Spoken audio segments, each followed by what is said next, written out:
Cheryl. Welcome to my second collaboration with Gareth, and this time Gareth said string.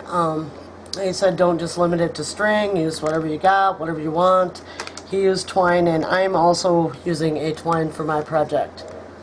What I'm going to be making is something I found on Pinterest, and I thought it was really neat, really simple, really quick, I'm sure. And basically what I've done first is I just glued this twine around the bottom of the jar. I wanted to get a good hold on it. I wasn't going to use hot glue, but then I decided that after getting this being... Please excuse all the noise. I have a little too much help. Again, little four-footed help. Yeah. Anyway, I was going to. No, you're getting out of here.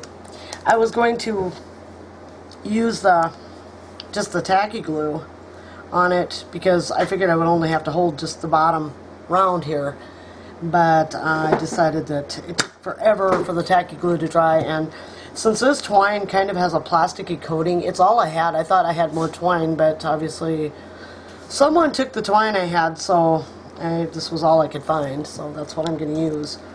I decided maybe I should probably better use hot glue on it, so I'm just going to put a little bit right there to make sure that where I joined my twine together that it sticks.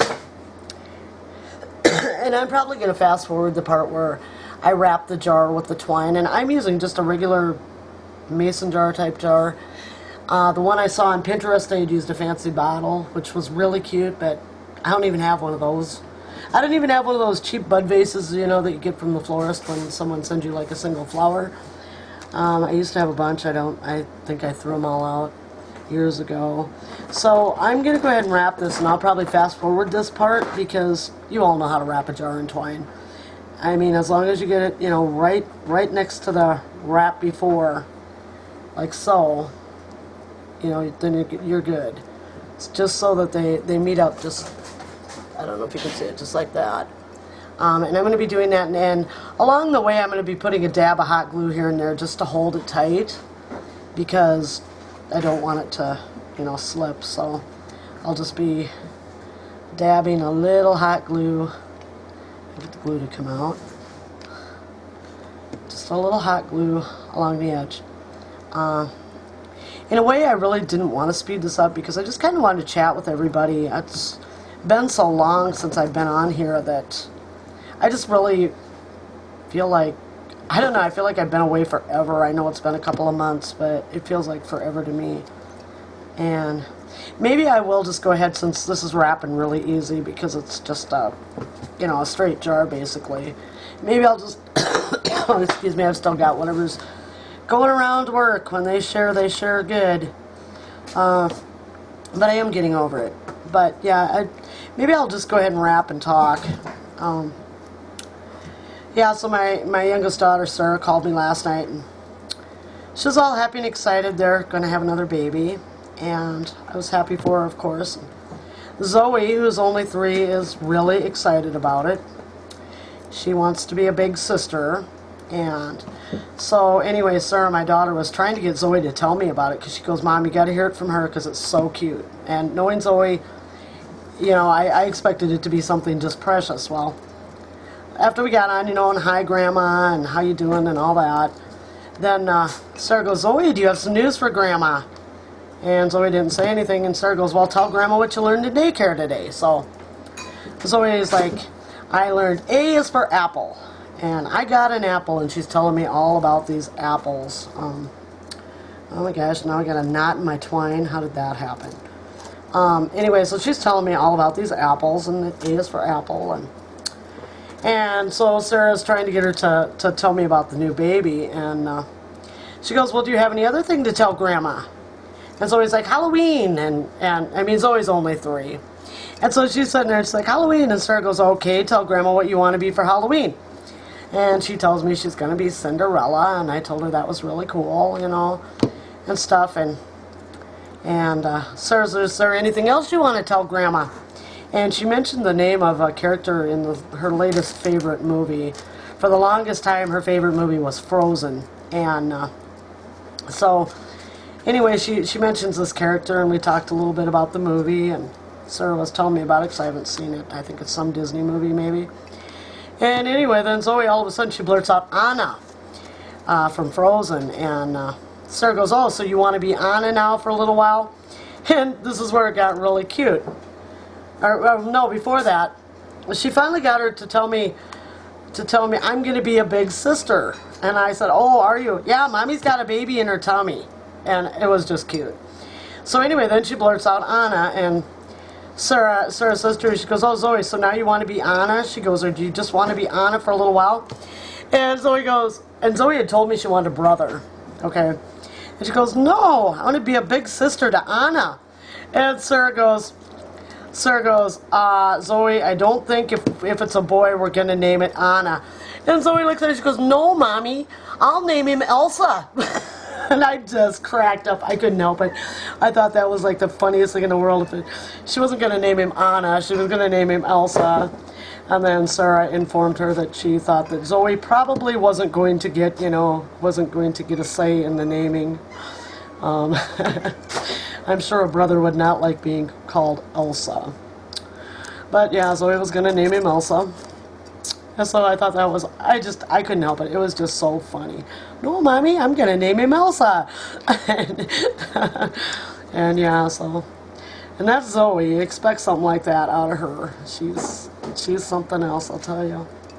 Too smart for her own good sometimes, I think. Anyway, I'm still just wrapping the jar here. It's not much fun, but it needs to be done. My new job is going really well. I'm really happy with it. I really like it. Of course, it's working with the developmentally disabled, which is the one job I truly love. I love those people. They are so awesome. And I guess I'm going to be going to days now.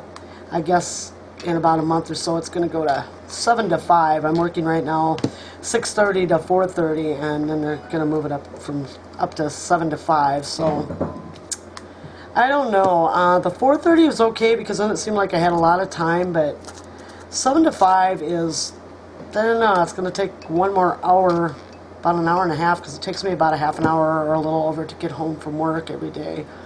So that's going to like really be cutting into my time. But the good thing is I work 4 10-hour days, and I work 3 days, then I have 2 days off, then I work 3 more days, 2 days off. So that's not so bad. That part's kind of cool that way, because I get at least 2 weekends a month off, which is really nice.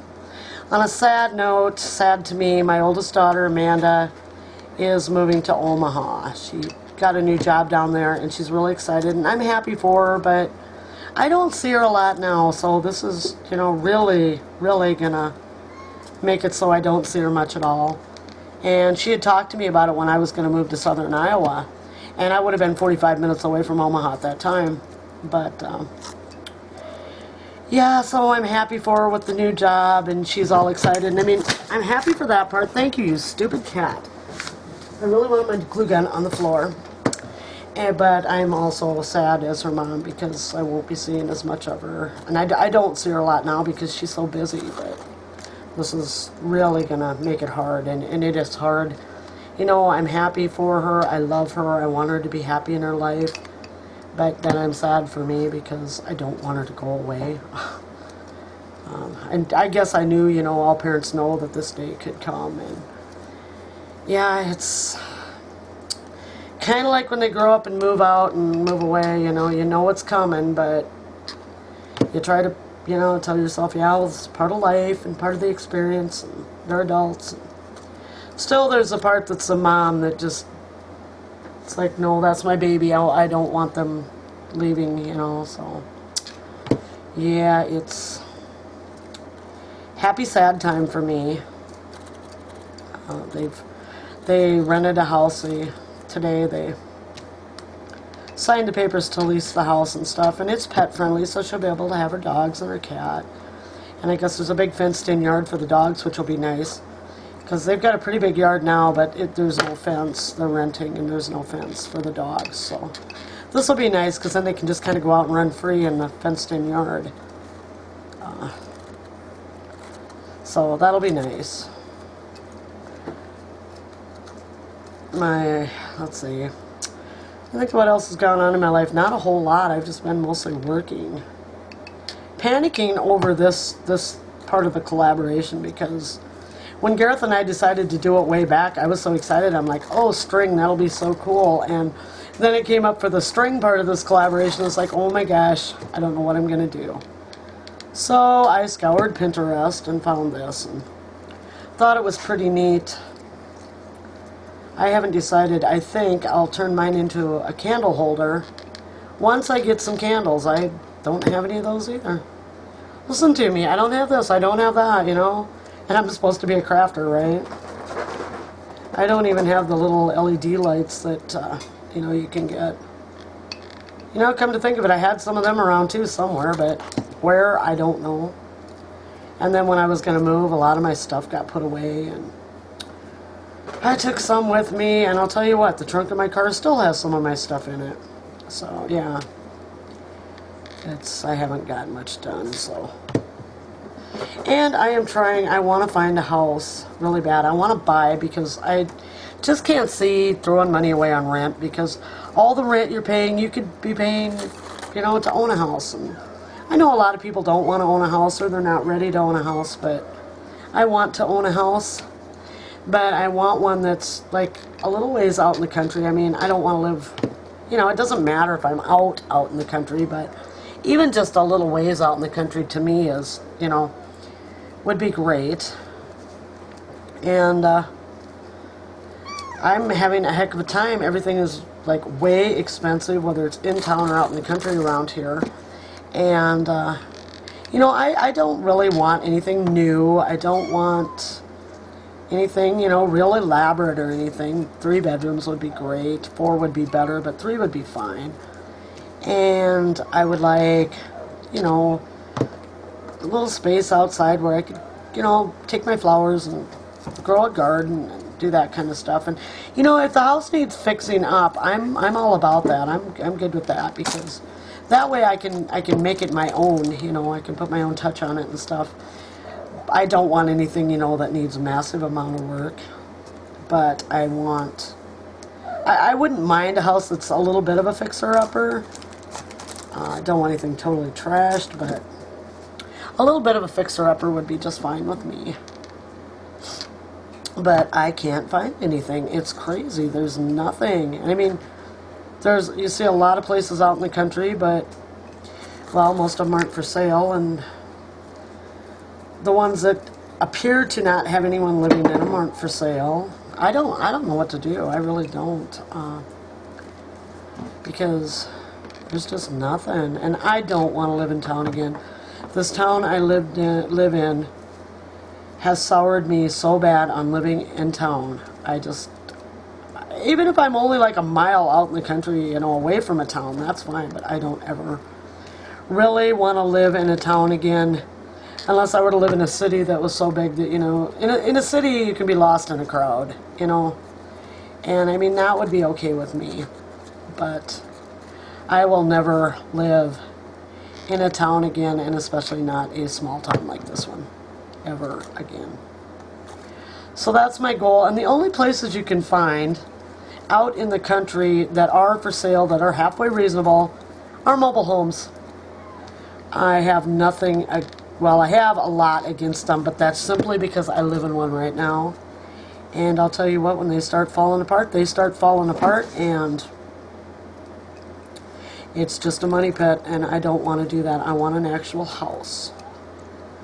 And I'm not real picky. Like I said, you know, a roof, walls in, you know, relatively good shape. Maybe, you know, maybe it needs like a new floor here or there, or maybe the kitchen or bathroom needs upgraded, something like that. I can handle that. I'm good with that. So, well, it looks like I'm getting a pretty even wrap on this jar.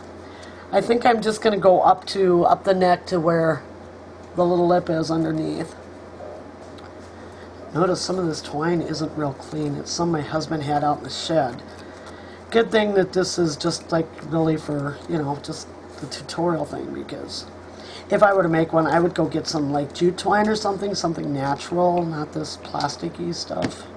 I don't know, it's got some sort of plastic coating. I don't know if you can see it, Probably not, my lighting's kind of bad, but it's shiny, and I take that, it feels like it's some sort of light plastic coating on it. And if I were to do this, you know, for when I do this, because I am going to do some of these, I think they'd be really cute as seasonal items or whatever, you know, seasonal decoration. But when I go to do that, I'm going to go get some jute twine and stuff. That's another bad thing about living here. Everything, I mean, the nearest town that's even got some size to it, to this place, like, they're locked up by 5 o'clock at night and noon on Saturday, most of the places, and they don't have anything anyway. You need car parts, you can get that. You need plumbing, you can get that. They have a lumber yard, but that's basically it. I mean, they have a Dollar General, but they have nothing for craft supplies, unless you get lucky and they just happen to have something in. But see, and so I have to drive everywhere to get anything I want. I debated going to Walmart tonight. That was around 8 o'clock when I discovered I didn't have any twine anymore. And I was like, I told my brother, I said, you know, I should probably go to Walmart, and I happened to think that maybe my husband had some twine somewhere. I think he's the one who made off with all of mine, and so my brother went out and looked in the shed outside, and that's where he found this. So yeah, I'm not a very good crafter to not have what I need. But the town I work in doesn't really have anything for crafting stores either that I know of. I'm not real familiar with the town, because it's like when I go shopping, I go to Sioux Falls. It's the biggest city in the state. It's 35 miles away. I love to shop. They have Michael's, Hobby Lobby, Dollar Tree. They have, you know, all that kind of stuff. So when I go, I like to go there because they have everything, and then I can spend the whole day shopping. And, you know, and obviously I am not very good at wrapping this here, so I'm going to have to hot glue it down. It's not wanting to, where the jar curves in, it's not wanting to stay, so I'll just put some hot glue on there. My job is great, like I said, but I'm about to start med courses, and I passed 2 different ones. One was really hard, and one was so easy it was like ridiculous. It was like, why are you even doing this? But I'm about to start those, and tomorrow is supposed to be one of my days off, tomorrow and Friday. Well, tomorrow 4 to 10 at night, we're doing the first of the med courses. And I mean, you really have to be there, because when you work in a place like this, you have to be certified to give medication. But, and I mean, like I said, it's no big deal if you pay attention. I've been certified twice before, but the certifications don't carry over from one agency to another. So, you know, it's like I've been certified twice, but it doesn't matter. I have to do it again. And so that just kind of got sprung on me this week that, oh, hey, you know, we're doing med courses. And one of them's on your day off, which doesn't really thrill me, but I'll do it. And then Sunday will be the next one. They're not doing it Friday and Saturday, but Sunday night they're doing it again. The only problem is I have to work Sunday from 6 in the morning until 4, and then I have the med course from 4 until 10. So I am going to be gone the whole day. I am going to be working the first 10 hours and sitting in a med course for 6 more after that, and I tell you what, guys, I am not looking forward to that. Not one bit, because that's just going to be too long of a day, and then I have to drive home, and to get there at 6, I have to get up at like 4:30 just so I have enough time to wake up and get ready and get everything done. I need to go get my scissors. I will be right back.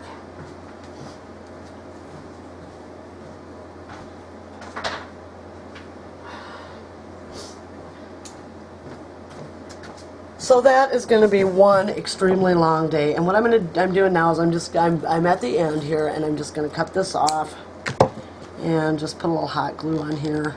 I think the natural twine would be better for this, because I think it would stretch a little, you know, as you go around your jar.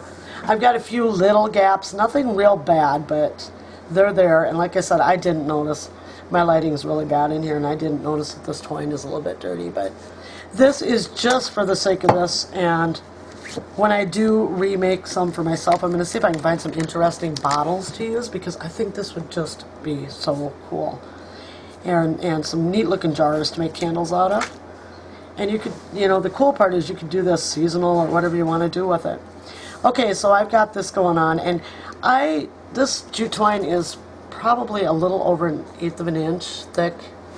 I would use something about like this because it's going to matter when we get to the next step. So now I'm going to get out, I'm going to use Mod Podge.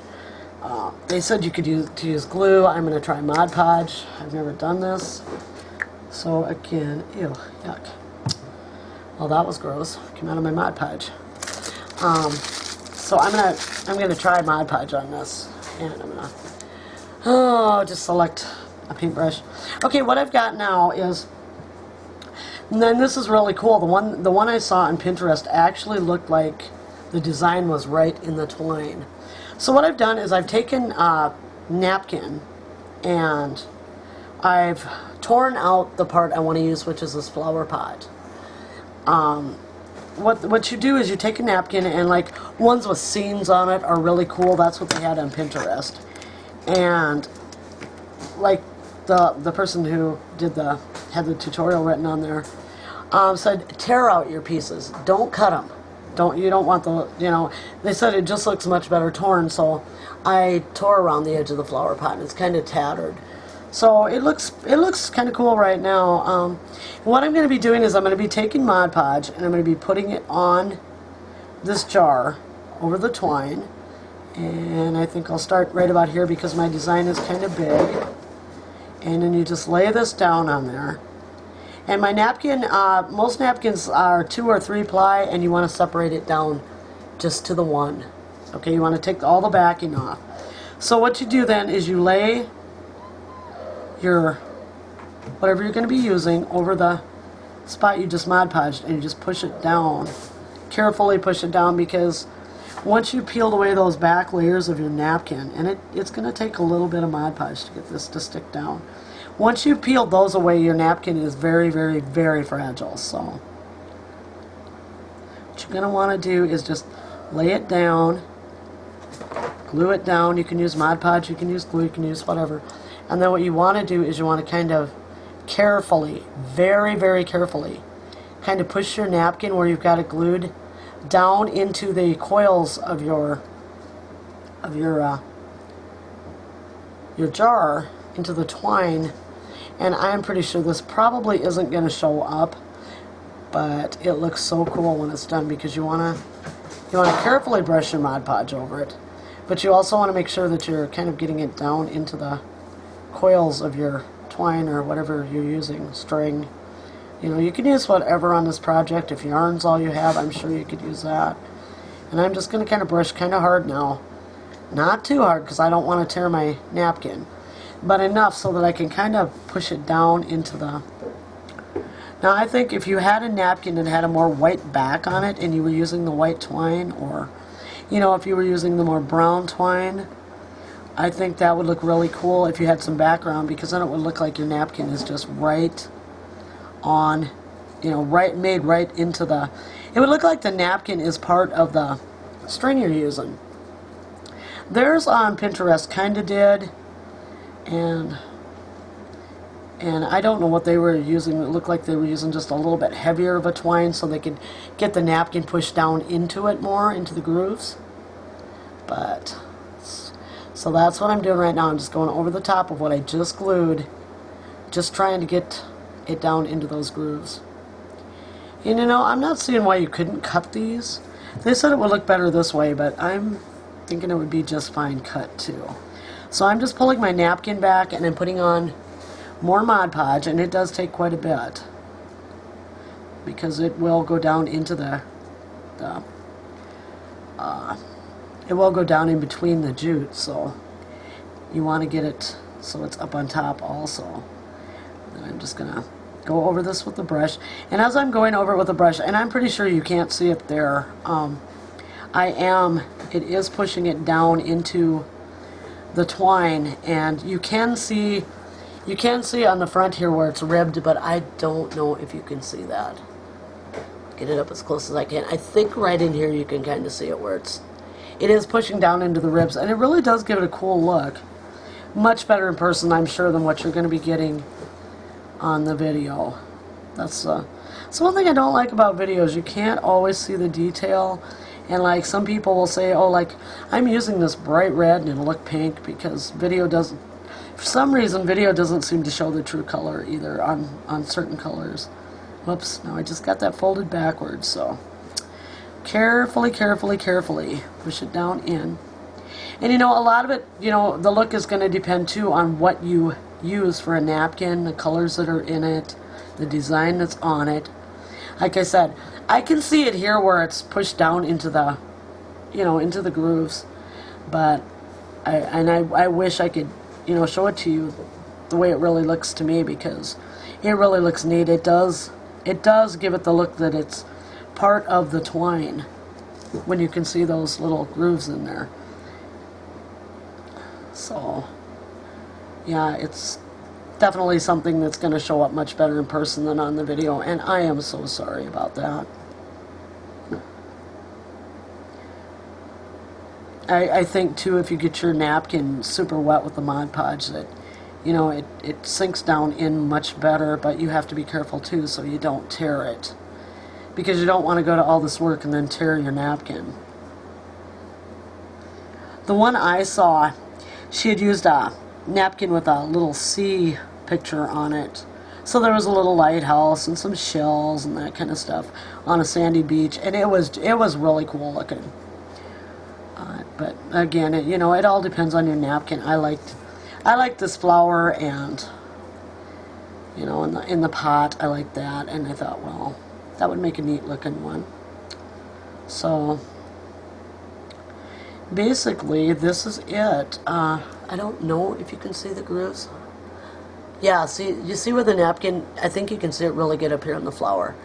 And as I turn it and the light hits it, and I do apologize for my lighting, I think you can see, and it almost looks like the napkin is just, you know, part of the string, like you were using white string and then you switched to another color to make your design on there, and it's really cool. And you know, you could use black twine, you could use any color of twine, string, yarn, whatever you wanted to use, as long as, you know, it's somewhat thick. And do this. And I mean, I can see this with like a little tea light in it, or one of those little LED lights or something inside of it, lighting this up. Wouldn't that be cool? You could take a lid and you could decorate that up and put on it, or you could just tie a simple bow around the top and do it that way. And I mean, really, how cool is that? This napkin is so thin now, and the twine being the white color, I'm pretty sure if I had a candle I would show it to you, but I'm pretty sure that it would light up and it would look really, really cool. So I think when I get some good twine, I'm going to make some of these, and I'm going to use them as little decorative candles around the house. So anyway, there you go. Pretty quick, pretty simple. I mean, we're talking about as simple as you can get here, but I was kind of really panicking on this string part. So anyway, there it is, my second collaboration with Gareth, and I'll hold it up here so you can see it. Flip it again so you can see how it kind of goes down into the grooves and looks like it's all part of the twine. Really neat. So anyway, thank you very much for joining me. It's been nice just chatting with you and doing some crafting. And once everything gets straightened out with my job and I get done with the med courses and I get my hours straightened out for good and stuff, I am looking forward to just really throwing myself into crafting. Maybe along the way I'll get lucky and find that house I'm looking for soon, and have an actual craft room for myself, a really good one. The one I had was, we were using that for partial storage, so I didn't have a lot of room. So I'm hoping for that extra bedroom or basement or something for a craft room. So yeah, anyway though, thank you very much for joining me. I know this was really simple, probably even kind of lame, but I hope you enjoyed it anyway. It's night here, so wherever you are in the world, have a good night, good day, whatever. Thank you again for joining me. Bye-bye.